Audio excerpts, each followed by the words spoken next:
নমস্কার সবাইকে। সবাই কেমন আছেন? আমি তৃষ্ণা আপনাদের জন্য নিয়ে আসছি নতুন একটা রেসিপি। তো আজকে আমি আপনাদের ডিমের তরকারি রান্না করে দেখাবো। তো প্রথমে আমি কড়াইতে তেল গরম করতে বসিয়ে দিয়েছি, তেলটা গরম হোক। দেখো, ডিমের তরকারি রান্না করার জন্য আমি আলুটা এখানে সেদ্ধ করে নিয়েছি। এখানে হচ্ছে ডিমটাকে সেদ্ধ করে আমি একটু কেটে নিয়েছি। তো এটাকে আমি সুন্দর করে ভেজে নেব। ভাজার জন্য প্রথমে আমি দিয়ে দিলাম হচ্ছে হলুদ, দিয়ে দেব লবণ। এবার এটাকে সুন্দর করে মেখে নেব।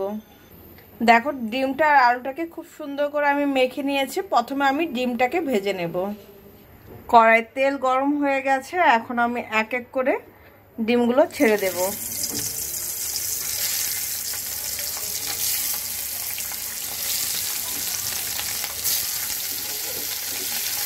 তো ডিমটা আগে ভেজে নেই, তারপর তোমাদের সাথে শেয়ার করছি আলু ভাজার সময়। দেখো, আমার কিন্তু ডিমটা খুব সুন্দর মতন ভাজা হয়ে গেছে। এখন আমি ডিমটাকে তুলে নেব। ডিম ভাজা তেলের মধ্যে আমি আলুগুলো ভেজে নেব। আলুটাকে খুব সুন্দর মতন লাল লাল করে ভেজে নেব। আর আলুটা কিন্তু আমি খুব বড় করে রেখেছিলাম। বড় বড় আলুই আমার খেতে ভালো লাগে। এটাকে সুন্দর করে আগে ভাজি, তারপর কিভাবে কি রান্না করছি সেটা তোমাদের সাথে শেয়ার করছি। দেখো, আমার কিন্তু আলুগুলো খুব সুন্দর করে লাল লাল করে আমি ভেজে নিয়েছি। এখন আমি আলুটাকে তুলে নেব। দেখো, আমার কড়াইতে যে তেল আছে এই তেল দিয়ে কিন্তু আমার রান্না হয়ে যাবে। ওই তেলের মধ্যে আমি দিয়ে দেব গোটা জিরা ফোড়ন, দিয়ে দেব দুটো তেজপাতা। জিরা তেজপাতাটাকে আমি 2 মিনিট ভেজে নেব। জিরাটা যখন ভাজা হয়ে যাবে তখন এর মধ্যে আমি এক এক করে মশলা দিয়ে দেব। প্রথমে দিয়ে দেব রসুন বাটা 1 চা চামচ, দিয়ে দেব 1 চা চামচ আদা বাটা, দিয়ে দেব পেঁয়াজ বাটা। এই তিনটাকে খুব সুন্দর করে আমি আগে কষাবো। যখন আমার আদা রসুন পেঁয়াজটা ভাজা হয়ে যাবে তখন আমার এরকম করে টুকরো করা পেঁয়াজ আর কাঁচামরিচটা দিয়ে দেব। পেঁয়াজটা একটু বড় বড় করে টুকরা করেছি, দেখতে ভালো লাগে, খেতেও ভালো লাগে ডিমের তরকারির সাথে। পেঁয়াজটাকে আমি কয়েক মিনিট ভেজে নেব। কয়েক মিনিট ভাজা হয়ে গেলে আমি এর মধ্যে দিয়ে দেব ভাজা আলুগুলো।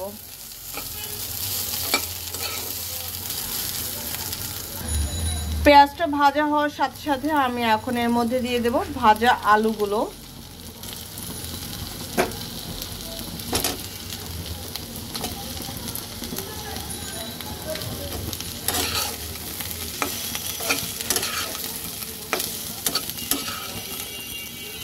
পেঁয়াজটা একটু ভাজা হোক, কারণ পেঁয়াজটা একটু নরম না হলে সেটা কিন্তু খেতে ভালো লাগবে না। একটু তেলের সাথে একটু ভাজা হোক। আলুটা দেওয়ার পর আমি এখানে দিয়ে দেবো 1 চা চামচ হলুদের গুঁড়া, দিয়ে দেব ধনিয়া গুঁড়া, দিয়ে দেব 1 চা চামচ বা স্বাদ অনুযায়ী লবণ। এইবার আমি সবকিছুকে সুন্দর করে আস্তে ধীরে কষাবো।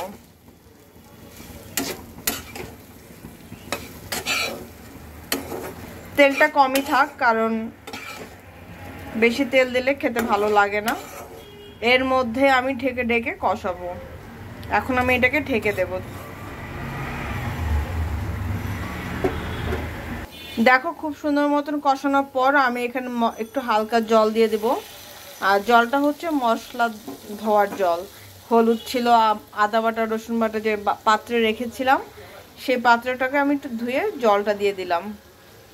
এবার আমি একটু নাড়িয়ে দেব। কষাতে হবে কিন্তু টাইম নিয়ে কষাতে হবে, ঠিক আছে?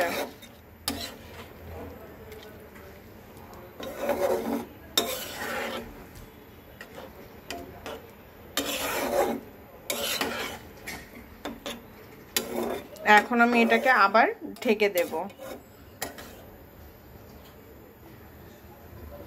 দেখো, আমার কিন্তু মশলাটা খুব সুন্দর মতন কষানো হয়ে গেছে। এখন আমি এর মধ্যে ঝোলের জন্য দিয়ে দেব জল। ঝোলের জল দেওয়া হয়ে গেছে। এখন আমি এটাকে মশলার সাথে মিক্সড করে দেব। যখন বলক আসবে তখন আমি এর মধ্যে দিয়ে দেব ভাজা ডিমগুলি।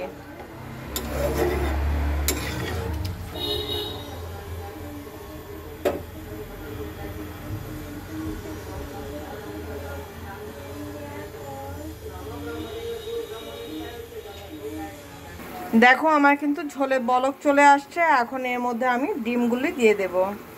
ডিমগুলো দেওয়ার পরে আমি এর মধ্যে জিরার গুঁড়া দিয়ে দেব। আর তোমরা যদি চাও গরম মশলা দিতে, গরম মশলা দিতে পারো, আমি দেব না, এটা তোমাদের ইচ্ছা, ঠিক আছে। এখন আমি এর মধ্যে 1 চামচ জিরার গুঁড়া দিয়ে দেব। এই আমি দিয়ে দিলাম 1 চামচ জিরার গুঁড়া। এর মধ্যে দেওয়ার আর কিছুই নাই। এখন আমি মিনিমাম 5 মিনিট এটাকে জাল করব, ঠিক আছে। জাল করার পর তোমাদের সাথে ফাইনাল লুকটা শেয়ার করব। কালারটা দেখতে পাচ্ছ, দারুণ হয়েছে। লবণও টেস্ট করেছে আমি, দারুণ হয়েছে খেতে। যারা খেতে ভালোবাসো তারা একবার হলো এইভাবে রান্না করে খেয়ে দেখো। আদৌ আমি ভালো বললাম, আদৌ কি সেটা সত্যি না মিথ্যা, ঠিক আছে। আর তোমাদের কাছে রিকোয়েস্ট, প্লিজ, কষ্ট আমি করে ভিডিও করছি, সবই ঠিক আছে, কিন্তু তোমরা প্লিজ একটু সাপোর্ট করো আমাকে। পুরো ভিডিওটা দেখো, টেনে না দেখে পুরো ভিডিওটা দেখো প্লিজ। তো এই হচ্ছে আমার ফাইনাল লুক। দেখতে কেমন হয়েছে অবশ্যই কিন্তু জানাতে ভুলবে না। আর তোমাদের কাছে আরেকটা রিকোয়েস্ট, তোমরা যদি পারো তাহলে প্লিজ তোমার ফ্রেন্ড সার্কেলের মধ্যে শেয়ার করে দিও, ঠিক আছে। আর যারা যারা নতুন আমার ভিডিওটি দেখছো, প্লিজ তোমাদের কাছে যদি ভালো লেগে থাকে আমার ভিডিওটা, প্লিজ সবাইকে বলছি শেয়ার করে দিও, কমেন্টস করো, লাইক করো। আর যা যা সাবস্ক্রাইব করনি সাবস্ক্রাইব করে দিও। আর পুরো ভিডিওটা দেখো প্লিজ, মাই হাম্বল রিকোয়েস্ট তোমাদের কাছে, ঠিক আছে। তো আমি এখন এটাকে নামাবো। নামানোর পর এর ফাইনাল লুকটা তোমাদের সাথে শেয়ার করছি। এই হচ্ছে আমার ফাইনাল লুক। ডিম দিয়ে আলু রান্না করলাম।